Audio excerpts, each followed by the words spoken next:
Juhannusaattona täällä Vaasan suunnalla Valkrundin alueella yli puolet veneilijästä ajeli pienessä sievässä kuka minkäkin asteisessa kännissä.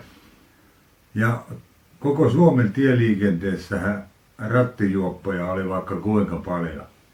340 jäi kiinni. Mutta sitten se surullisen tilasto kertoo, että kun oli lämpöstä taas vaihteeksi ja hellettä piisas ja vaikka oli vielä kova tuulikin, niin eihän sekään auttanut, että 15 ihmistä Jussi vei mennessään. 7 veneilijää, 7 autoilijaa ja 1 lähti sitten tappelun tuoksinnan tuloksena.